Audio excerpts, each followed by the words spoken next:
This week, we're finishing the 1995 version of Pride and Prejudice, otherwise known as, Hey, my bonnet's up here, bro. Hi, readers. I'm Jordan. And I'm Katie. And welcome to Not Another Heroine, the book pod where we celebrate the heroines we love And roast the ones we don't. We'll be your TBR FGMs. Fairy godmothers. And find you the best 5-star reads, the spiciest romance, and save you from the overhyped DNFs. So grab your favorite drink and get cozy. Welcome to Season 3.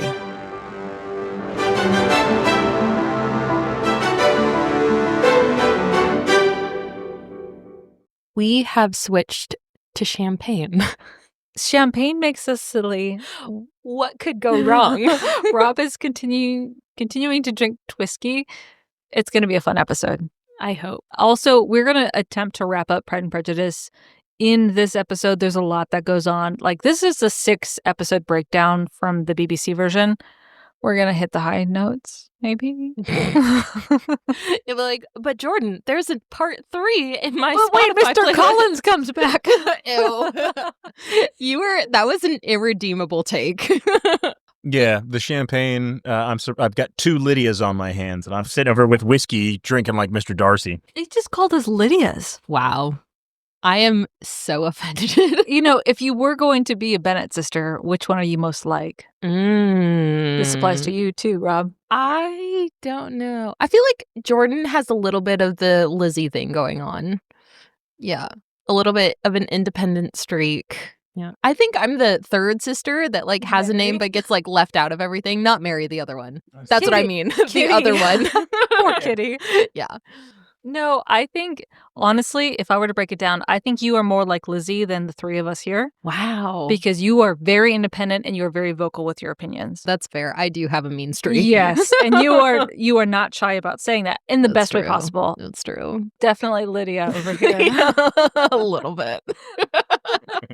But in the best way. You're the heart of the party. Loud, giggly, sexually licentious. Yeah. All right, I can't deny it. Except the fact that you just said licentious, which I don't think Lydia would could know. Not pronounce. Okay, back to actual Pride and Prejudice. Yeah, Lizzie is absolutely kerfuffled that Charlotte has accepted Mr. Collins' marriage. Yeah. She's blindsided. She's disgruntled. And this kind of sets off like a chain of events where Charlotte leaves Meryton, and everything is kind of in this humdrum state until Elizabeth goes to visit Charlotte at the parsonage that Mr. Collins runs on behalf of Lady. Oh, and then Jane went off to London to chase after Mr. Bingley and is super like just shunned off by Mrs. Bingley. Like that was crazy. I just love the bit with Collins because he's such a douche. He's like, oh, these are exceptional stairs. You know? but Lady Catherine de Bourgh has many stairs. Okay, my favorite is the closet because was the... Oh, yeah, the shelf. Why were the shelves such a big deal? Because it was a novel idea at the time. And it was Really? like, oh, Lady Catherine came up with this idea of putting shelves in closets. Oh, what will they think of next? Oh, look, a linen closet. Yeah. Oh, my God. Marvelous modern amenities. So we also get to meet Mariah, who is Oh, Charlotte yeah. Lucas's younger sister, who is this very sweet, naive character who is immediately intimidated by Lady Catherine de Bourgh. Yeah. And I adored Lizzie. She's like, it's fine. Like, she doesn't know what the fuck she's talking about. Oh my Like, God. she did the whole older sister thing. You're talking about when Mariah is like frantically like repacking all of her bags. And Oh, she's yeah. like, oh my God, I couldn't like sleep last night. I kept thinking about Lady saying all of my like clothes are going to be wrinkled. And Lizzie's like, dog, like, stop. She's not going to check your bag. I honestly relate to that. So I almost wouldn't put it past her, though. Like, I'd like to inspect everyone's bags now. yeah. You know? But it's also in these episodes where, you know, Elizabeth and the Lucases go to Lady Catherine's estate and they meet her daughter. And then also Mr. Darcy and his cousin, I think, or the Colonel Fitzwilliam? Hubert Is he the one that's passed out drunk on the couch at one I think so. No, I think this is like the kind of handsome Colonel. Yeah. He's like put together. They're friends. Yeah. And it's when Darcy and Elizabeth interact some more. Mm-hmm. And it's a few scenes later where Darcy goes to visit the Lucas household. And there's 2 visits. Yeah. Because Darcy visits one time and you can see he walks in with a purpose. And Elizabeth is like, whoa, what the fuck are you doing here, man? Why are you here? And Darcy's like, okay, well, I'm leaving now. Bye.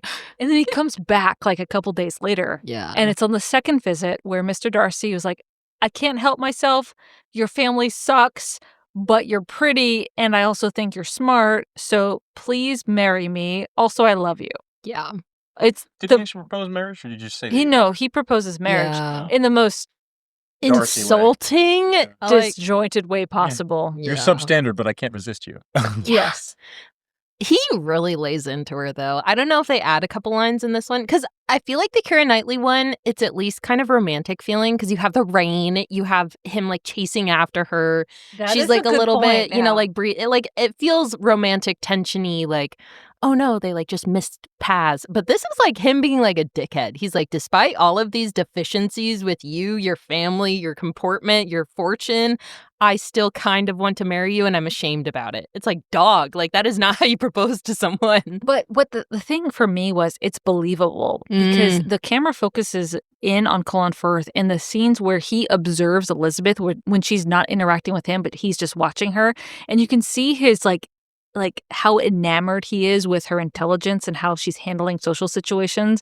And even her self-awareness when it comes to observing her own family. He's watching her watch her family. And I think that's why he could acknowledge and accept her, because he knows that she knows that it's not okay how her family's behaving, which is why he's willing to accept her. Yeah. But it's just... At the same time, though, like, oh, your family sucks, but will you still marry me? And she's like, fuck no. Obviously not. Because I think it's also in this episode that we get the funny little aside from Charlotte, and she's, like, looking out the window at Mr. Collins, like, gardening or something, and she's like, oh, yeah, he gardens for a couple hours a day, and he also goes on a walk for another couple hours a day. And, like, Lizzie kind of looks over, and she's like, oh, really? And she's like, yeah, I mean, it could be, like, a whole day, and I wouldn't even see him, and I do encourage that. Like, bro. The unsung hero of this story. Yeah. I also love the point, because so was there supposed to be some kind of, like, flirting romance between the Colonel and Lizzie? Because, you know, when they're at the piano and he's kind of, like, chatting her up? I don't think so. I think it is definitely more of an encouragement from, like, a, hey, my best friend is in love with you. I'm trying to fill you out on his behalf because he's clearly pissed you off. Oh, because I got, like, some jealousy vibes, because they're sitting on the piano, like, chatting and laughing, and then Darcy, like, walks over, and he's like, what are you guys doing? No. I don't think that happens, but I don't know. It's there. Loaded context. I'm glad they gave him a role, though. So Elizabeth rejects this offer, like, rightfully so, given how it is presented to her. And I think she does so in the classiest way imaginable. And I think, Rob, do you want to, like, comment on that? We're talking about when he professes his love to her, and Could you rejoice at, like, expect me to rejoice? I found the quote. It's Darcy, you're talking about how incisive his confession of love is. The line that hit me the hardest was, could you expect me to rejoice in the inferiority of your connections, to congratulate myself on the hope of relations whose condition in life is so decidedly beneath my own? Like, fuck, buddy. Ooh. That's not the way. And his sister later says, like, oh, he never says anything but the whole truth. God. Oh, you got to work on it. That kind of militates towards the idea of the Matthew McFadden interpretation, where he's a little on the spectrum. Oh. Yeah, or we just have a Mr. Darcy who is just blatantly honest, and he acknowledges his own feelings in recognition of that they're frankly inappropriate given the circumstances that they're presented in, but he's willing to sacrifice in favor, which I think speaks to a lot for his level of emotion and feeling towards Elizabeth. Yeah. But I mean, back to your question, like, how does she handle it? She handles it really well. Like, she punches her own weight in that conversation. Yeah. And he says as much towards the end when they're finally revisiting it. It's like, boy, you cut me deep on a few of those. Like, you really handed it to me in that exchange. Because I think the one that he even says stuck with him the whole time was... He quoted her twice. Yeah, if you had acted in a more gentlemanly manner. Whoa! Yeah. She's like, you're acting like a little pussy bitch. And he's like, that hurt. And that is why we get the title Pride and Prejudice. Oh. Yeah. It's also in these episodes that we get the unfolding of Wickham's backstory and how he kind of grew up with Mr. Darcy and how their tragic kind of history played out where they grew up together, boyhood friends, and Mr. Wickham is the son of Mr. Darcy, of like the late Mr. Darcy Stewart. And so Mr. Darcy, the late Mr. Darcy, granted him a living and an entitlement that Mr. Wickham kind of chose to waste away and not follow through on, which has kind of set himself up for failure in light of... That's right. He was gonna be a lawyer, and there's a bit where Colin Firth is cutting him a check, apparently connected to that, supporting him through that. And then, fast forward to the present, he's an army officer who had to buy a commission to get into the army. So, yeah, clearly things didn't pan out the way he promised it. So I know he ran off with the younger Miss Darcy, but wasn't there another 15-year-old at some point in this that he ran off with? Or I think there was two things. I think he was meant to be a parson, like Mr. Collins. Oh, yeah. Yeah. And then he's like, no, the church is not for me, clearly. Yeah. And so he goes off and he tries to be a lawyer and he fails at it. And then after failing at multiple professions, he goes back and he like seduces the young Miss Darcy and tries to run off with her. And then there's Mrs. Lowe, who is the chaperone widow caretaker who... Miss Young? Miss Young. That's who it is. And okay. That's who I was thinking of. Yeah. And so he's probably, if we're not censoring anything, he's probably sleeping with Mrs. Young. Oh, yeah. And Mrs. Young is like, all right, we need to get this Young thing and her, massive inheritance. So you marry her, we'll be set for life. Yeah. And Mr. Wickham is the skeeziest of skeeziest characters. Yeah. Also echoed, if you're familiar at all with Sense and Sensibility, Mr. Willoughby is very similar to Mr. Wickham in the scheme of Austen characters. What's she got against W's? I don't know. I'm a weeding between the wines. Yeah. That's a very British. Let's edit that out. That is kind of... Elizabeth has rejected Darcy. We have this kind of meandering scene upon scene upon scene where, Jane is pining for Mr. Bingley. She gets rejected. Miss Bingley comes to visit her, but she's very snobbish about it. Meanwhile, Miss Elizabeth is like, it's a lot of holding pattern. Yeah. But let me tell you, the scene where Mr. Darcy is fencing, oof, and he says, I shall conquer this. I shall. Oh. That is almost equivalent to the hand scene. Oh, yeah. Oh, my God. It was the most sexually inert scene for me.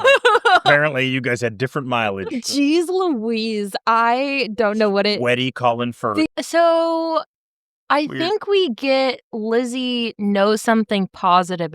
Oh, the letter. And then she's like, okay, so maybe I was kind of mistaken in my judgment of Mr. Darcy. And then she's going on vacation and she's like, I guess we can go to Pemberley, but that's super awkward. What if he's home? And they're like, no, don't worry, he's not going to be here. Which I thought was interesting too, is what would be really awkward? Hey, we just showed up. By the way, we showed up at your house last week when we knew you wouldn't be there and we asked for a tour. I hope someone told you no. Yeah. I think that was a normal thing back then, apparently with these grand estates. Yeah.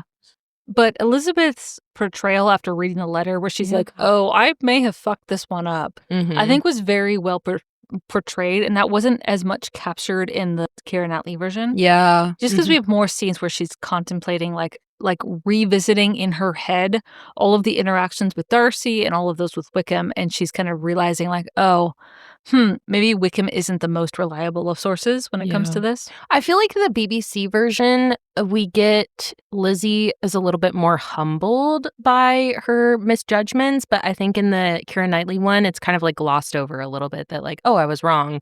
But I feel like in this one, Lizzie's like, oh no, I misjudged him. And she's kind of embarrassed about it because in that first meeting back where he is all wet from jumping in the pond and he's like, oh, why are you at my house? You can tell that she feels uncomfortable about being there. And she's like, oh, I'm kind of an asshole. I didn't mean to be here. I didn't mean to see you. I'm going to leave right now. And he's like, no. But his utter delight at finding her at his estate was so well done, where he's like, oh my God, I have to spend more time with her. So he runs back in to change his clothes. Yeah. And then he's like, oh my gosh, we can go hunting. We can go fishing. You guys are going to have so much fun here. I know. Yeah. Yeah. I thought that was actually really great. It was you could clearly see, it was the clearest example of his magnetism to her, or the attraction that he felt towards her, is the fact that he's falling over himself to establish these connections. No, come back and fish. I'll show you all the best spots. Here, stay here. Bring the car around. Bring the car around. Here, I'm going to show him where all the good fishing spots are. So, fencing scene aside, where he's killing it with a sword, where he walks out of his, like, Pemberley estate, and he's shrugging into his jacket, and he's, like, shaking his hair, and it's still slightly wet, and he's got that look on his face like, the, like, woman of my dreams is here, and I have to make this work, and he's very decided. That's the scene that got me. Like, Yeah. that scene does not exist in the Keira Knightley version. No. Because he's, like, frantic. Because he's like, "Oh my god, where he," because he, like, looks around too, and then he just sees the carriage out of the way, and he, like, yeets over there. Oh, God. I don't even know what happens in the rest of the episode, like Well, they do wind up going for a walk. Yeah, I 'cause want to say, I forget what he reveals in the course of that conversation. I know, 'Cause yeah. back to that, they had a chaperoned walk at that point because she was Yeah. with her aunt and uncle. Mhm. It's more them just building upon, like, the shattered foundation of their relationship, and then he invites her and her aunt and uncle to come dine with them and his sister, yeah. and then the Bingleys are also present. So it's interesting because, at this point in the story, Elizabeth receives a letter from Jane. And this Oh. is the letter to end all letters, which is the sense that, okay, Elizabeth has been away from home for several months, and her younger sister Lydia was invited to go to Bath, which is like a vacation destination at that time. And upon finally receiving this late letter from Jane, she becomes tearful because she realizes, oh, Lydia has eloped. Kind of, not really. She's just run off with Hope. Wickham. Hope. That's the intent. And basically, their family is ruined because Lydia has been allowed to act so recklessly. Yeah. And no one knows where they are. They can't find them. And, like, yeah, the best scenario in this circumstance is if Lydia marries Wickham, but that's unlikely. And so she receives this letter, and then, like, minutes later, Mr. Darcy walks into the room. And the way he takes charge, where, like, Elizabeth is like, I'm fine, it's okay. And Darcy's like, you're clearly not fine. How about you go sit down? I'm going to call a servant. We'll handle this. Yeah. I will say I preferred that playing of events in this one a little bit more than the Keira Knightley version, because I think in this one, your reaction as the viewer or as the reader is that he is, like, yucked out by this. He's like, oh my god, I need to, like, cut this shit off. Like, her sister ran off. She's, like, a fallen woman now. Like, I'm gonna distance myself. Because it's not immediately clear that he's leaving to fix things, but I think in the Keira Knightley version, he's, like, showing concern a little bit more, and you realize that he's gonna, like, fix everything. But I think it's kind of you miss some of that tension, I think, the last minute of that, like, oh my god, are they gonna end up together or not? Or is he, like, leaving her? Yeah, is he leaving her to take care of her, or is he leaving her to abandon her? And Mhm. that's what Elizabeth feels, and that's what she conveys to Jane later on in the episode. Yeah, and, yeah, that's right. She spells it out. She says, "So it was clear at the end of that Lydia had ruined my prospects with him." She says it. Yeah, and she says it explicitly to Jane, like she's destroyed multiple prospects, yours, mine. She's a ruined woman. She's destroyed the family. So yeah. Wow, yeah, because in that conversation, Jane is kind of confused about, like, why it's weighing so heavy on Lizzie, and I think it's only then that Lizzie's like, well. Yeah, because by then, because I think we skipped over it, but in the course of Darcy's revelation of his love for Lizzie, he tells her, like, yeah, no, not only do I love you, but yeah, no, I explicitly told Bingley not to marry your sister. I don't regret the decision right now. I mean, I would make the same decision today if I was asked to. And so, like, that jacked everything up. So her relationship with Bingley was already on precarious grounds because of his advice, and yeah, only made worse by Lydia's decision. Yeah. So. Woof. So another scene I think I want to make sure to mention here is that after Elizabeth receives the letter and she returns home with her aunt and uncle to, like, bandage the Lydia situation, we get this scene where Darcy and the Bingleys are having an intimate family dinner gathering without the Bennets, who were supposed to be there. And Miss Bingley makes this comment to Mr. Darcy, which is like, oh, I bet you wish the unfortunate Miss, like, Elizabeth Bennet should have been here. Oh, yeah. And Mr. Darcy says one word to Miss Bingley, and it's what? And it's, like, said like that, which is very decisive. That's like, right. it is one word, and he says it with an expression and a tone, which is basically, fuck off, I hate you. Yeah. I'm gonna go save the love of my life and stop talking to me. And, like, the way that Colin Firth, like, conveys that in one single word in this scene is just, like, says everything about that character. That's true. God. Because is it before that they talk about how tan she is? And he's like, oh, I thought that she looked well.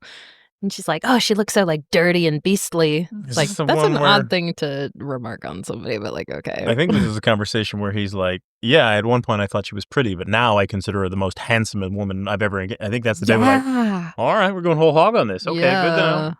Which is interesting that he's so open about his attraction to Lizzie to everyone else except her.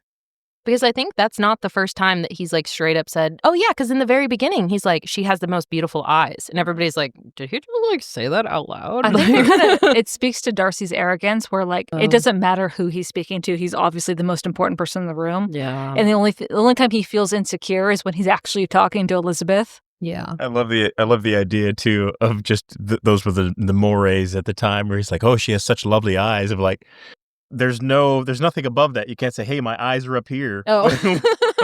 when looking someone in the eyes is too sexual. My bonnet's up here. Yeah, like, hey, God's up there. Okay, gotcha. All right, I'll look up. Cool. Because I think after this, it's just all the Lydia nonsense and the back and forth. Like, That got drawn out a little bit too much, in my it did opinion. in this sense. I think we can kind of start wrapping up here. We all know what happens with Lydia. She runs up with Wickham. Darcy forces them to get married. He sponsors it. Elizabeth finds out. Great. And then it's kind of this repairing of the relationships between both the Bingleys, the Darcys, and the Bennets. Mhm. And it's a sequence of events where, Jane falls in love with Bingley again, and they're reunited. And then Darcy visits as well. And I will say the one part I liked is that it's implied, and I didn't realize it until this, like, second or third viewing, and you guys probably picked it up, like, immediately, but it seems like everyone knows that Mr. Darcy's about to re-propose to her because it's like, I think Mr. Bingley or, like, someone makes a comment of, like, "Oh, yeah, and, like, my friend's about to be, like, married," and Lizzie's like, "What?" And then Lady Catherine or whatever, she's like, "Is it not true that in, like, 2 days' time, whatever, he already proposed?" It's, like, implied that he's gonna ask again. I didn't realize that there until were all sorts of signals, including an explicit letter from Collins to her dad. Oh, that's what it was. Yeah. And he inferred, like, they didn't outright name Darcy and stuff like that. But you can't skip over the scene with Catherine and Lizzie, Oh, where my Catherine God. storms into the house, trash talks the house, talks about how shittily laid out it is, and then demands a private audience with Lizzie, takes her out in the yard, and then just braids her the entire. I mean, it was pretty shocking. And the beauty of it, this is when I really knew that I thought this actress was my favorite portrayal of the character. Was she was mildly amused. Yeah. I mean, insulted and affronted and outraged and stuff like that, but not cowed, not browbeaten. Yeah. Even as what is it, Lady Catherine went on, she was just sort of almost smirking, but not quite, and she still had her wits about her because she had some really snappy responses to her. Because Mhm. speaking of the characters again, or the actors asked to portray these characters, I think I like Judi Dench's more. She portrayed her in the Keira Knightley version. I liked her Oh. portrayal. Yeah, so I think I just like Judi Dench's portrayal a lot more. She was just purely imperious, and this other actress, she carried her off as imperious, yeah, but a little bit stupid and self-entitled and stuff. Yeah. But I really liked the actress that played Lizzie because she just held her ground really well in a very natural but impressive way. Yeah. So, I could see that. yeah. Though I feel like it could be just my interpretation of events of being, like, a younger woman being, like, absolutely just fucking downgraded by some older woman.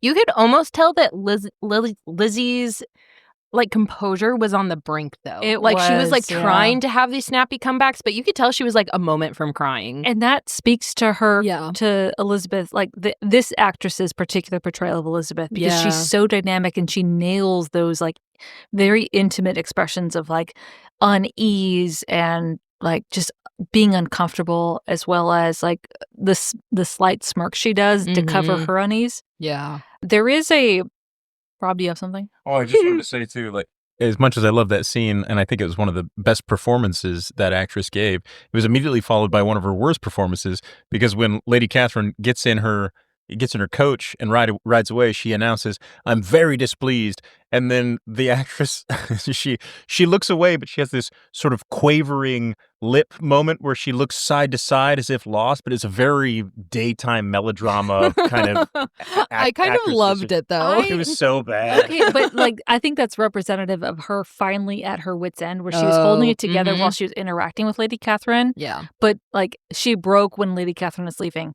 So I do wanna interject that the Pride and Prejudice version in 1949 does one version of Lady Catherine that is different from every other version. I haven't seen it replicated. So the scene where Lady Catherine visits Elizabeth in 1949 version, Lady Catherine goes explicitly at the request of Mr. Darcy, and it is to What? yeah, and she goes there to feel Elizabeth out to get a sense of her own emotional state to see if she's willing to, like, commit to Darcy. And so she challenges Elizabeth in this moment as a test to be like, "Do you really care for my nephew?" Wow. And she does it because she cares for her nephew so much. And after Lady Catherine leaves Elizabeth, she goes directly to Mr. Darcy to be like, "Yeah, this is the one for you." Holy She shit. stood up to me. I think she's a good fit. I love that take, and that is the best Lady Catherine, hands down, and that is only in the 1949 version. What a disappointment, because Judi Dench would have nailed that. Oh, yeah. Like she, the rising rage and stuff like that, and then she gets back and she just takes the rage off. Like, no, she's a good one. Yeah. You know? Jeez. I feel like it gives her character a little bit more dimension, that it's not just this kind of silly willy, like, you got in my way, dang you. I'm a bitch. That's my thing. I'm a bitch. Yeah. Well, I think it's more true to character, too, because if you Oh, are Lady interesting. Catherine and you're this independently wealthy, powerful woman where your daughter is inheriting your estate, and so you are kind of embodying that true powerful woman of the era where you're of independent means and you're not dependent on marrying a wealthy man or inheriting wealth from your family, she would relate a lot to Elizabeth as a character. Mm-hmm. And so I think that's the portrayal of Lady Catherine that is more true to the character I could see than in that. what we see in the 95 version and the Keira Knightley version. Wow. That's wild. I don't even know what to do with that. Does the book offer anything? I never read the book. Does I know, it I offer don't anything know. on that front? Yeah. I don't think the book is like that. I think that was creative license taken at the time, which I think is better interpretation of the character. Yeah, Interesting. pretty bold choice to try, and then pretty impressive to succeed at improving on Jane Austen. Yeah. Because how do we transition away from that back to Mr. Darcy coming to propose? This was a letdown for me Yeah. because, Bingley proposes to Jane. It's happy. Mhm. And then a short while later, Darcy and Elizabeth go on a walk with all of her sisters. And as they're walking, Darcy's like, "Hey, stop playing. I'm tired of this. Just let me know if you still feel the same way. If you do, I'm out. If not, Yeah. great, we'll get married." And it was the most let down of a moment. Like, they could have had just a burnout. It's been 6 hours. Honestly. It was kind of like depressing, like letdown. Like, that is okay, where I think Keira Knightley and Matthew McFadden Oh. did, like, the field sunrise walking Oh my through, and they God. have, like, they reunite where it's this joining of souls. Yeah. Yeah. I will say, though, I appreciated the emotional kind of like coming to terms, though, that we have this whole conversation where they kind of like put everything out on the table. Because in the Keira Knightley version, like, yeah, it looks beautiful and it's actually romantic and whatever, and they get together. They don't really have any kind of like, hey, let's maybe like talk through all of the craziness that has happened in the last like year. Like, maybe walk through that we didn't mean maybe the things that we said. So I did appreciate that we had some actual like emotional intelligence, in this version. I liked the scenes too, and we kind of skipped past it, but I really like the scenes with Mr. Bennet. He's one of my favorite characters in both portrayals, actually, because what's his face plays him in the Keira Knightley. Donald Sutherland plays him so well. But the guy that played him in this one was excellent too.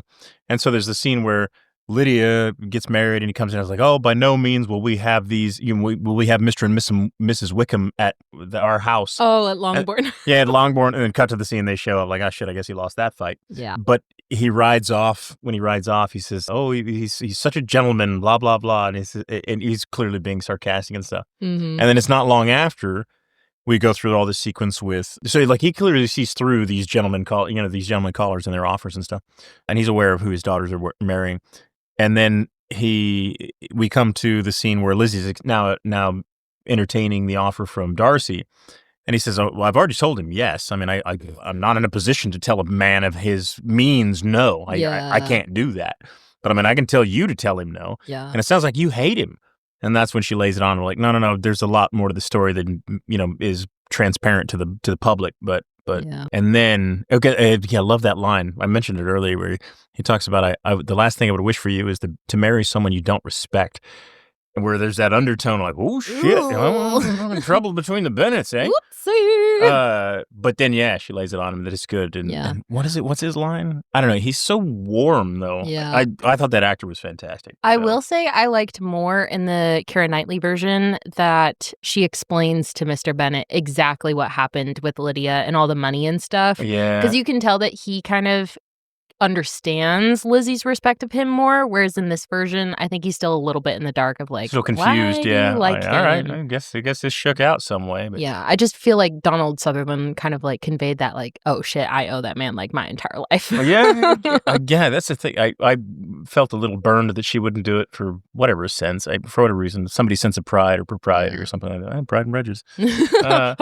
But by God, Austen knew what she was talking about when she titled that piece. I do have, this is a complaint not of the movies or of anything about Pride and Prejudice because the story is phenomenal because it stood this test of centuries. Wow, the mimosa and the whiskey is kicking in.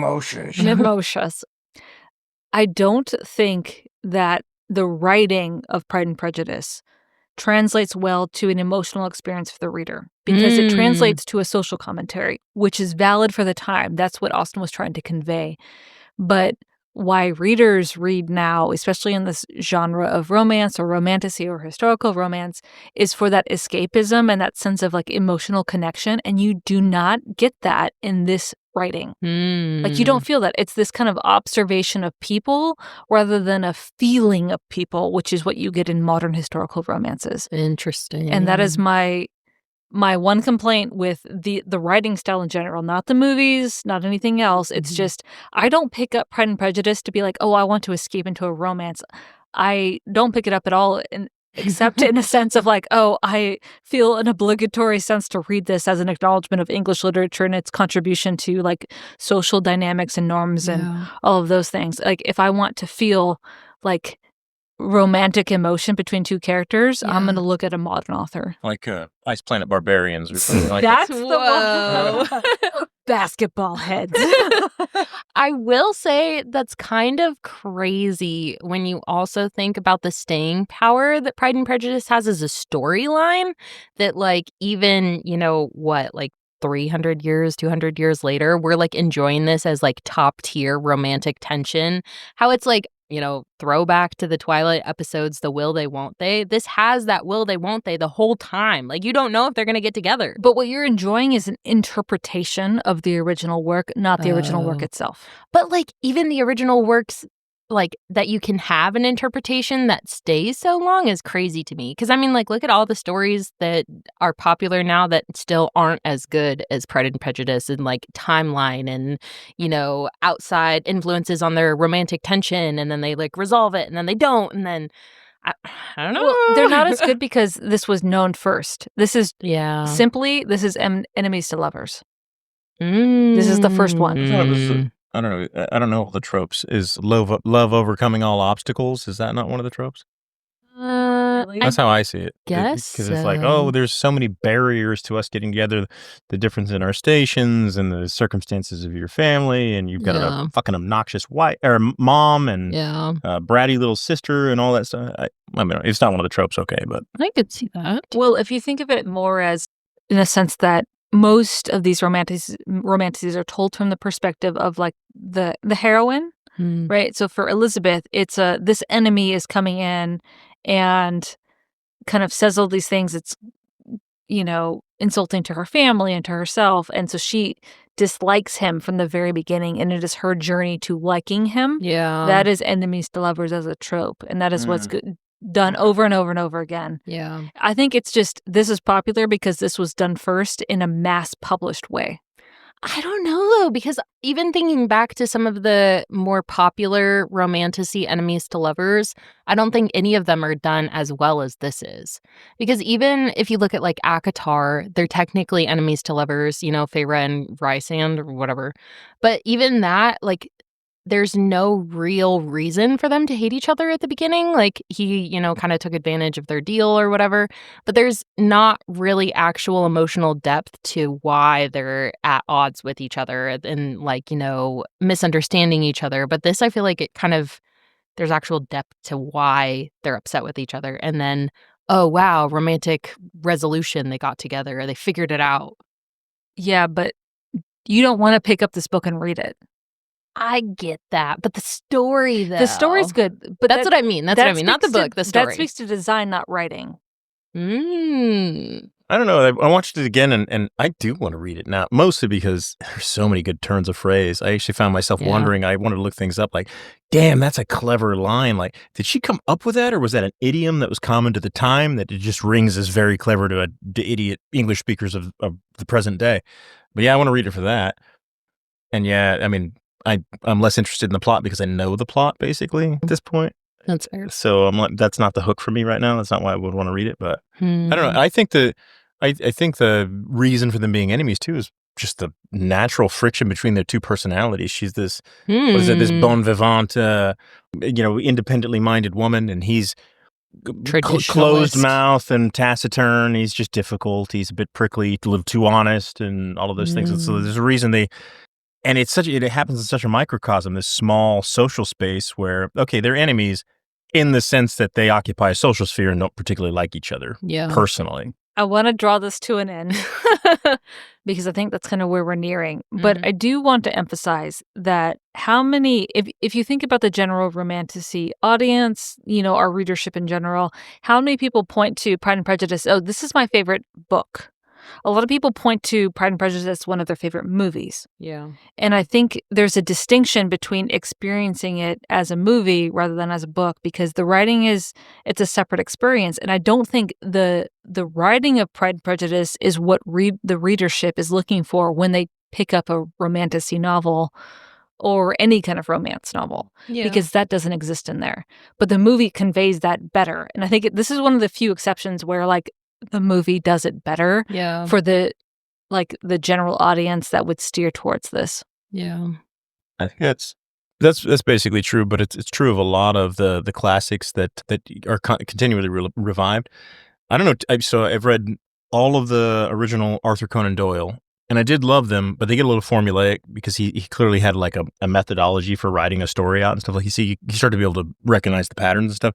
They get boring pretty fast. I love Sherlock Holmes and stuff. All of the short stories, but they get a little boring after a while. You get a little familiar with them, but they're constantly being reinvented and revived because there's so many. It's such a good basic human drama that you can appreciate the characters that he's drawn out, and you can map almost anything. Like, hey, in this version, he's a drug addict. Yeah. Oh, that's an interesting twist. Like, oh, in this one, he's just a high-functioning sociopath. And this one, he's a woman.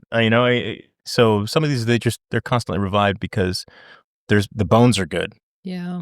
That's what I mean, that the bones are good enough that this is staying power through, like, 8 different renditions for the big screen and the small screen and spinoffs, and it turned into Twilight somehow. And it's a different medium, like the movies. They're different storytelling mechanisms that rely on different tropes and use different mechanisms to get the story down. So yeah, I think what this gets at is that not only do you have to be a good writer, but you have to be a good storyteller. And at the heart of it, Jane Austen is a great storyteller because the story she's telling can be conveyed in any medium for any type of audience, depending on what you're trying to lean into. Yeah. And updated. I've never seen it, but I'm actually going to go watch Bridget Jones's Diary because it's loosely based off of this, apparently.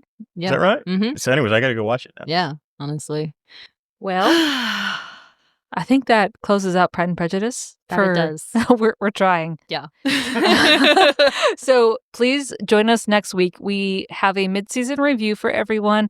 We recorded our mid-season review prior to recording the Pride and Prejudice episodes on purpose. Yes. To, save everyone's they're more coherent. their brains, their coherency, Everything. yeah. So, from our shelf to yours. We'll see you on the next page. Kentucky Fried Gentleman.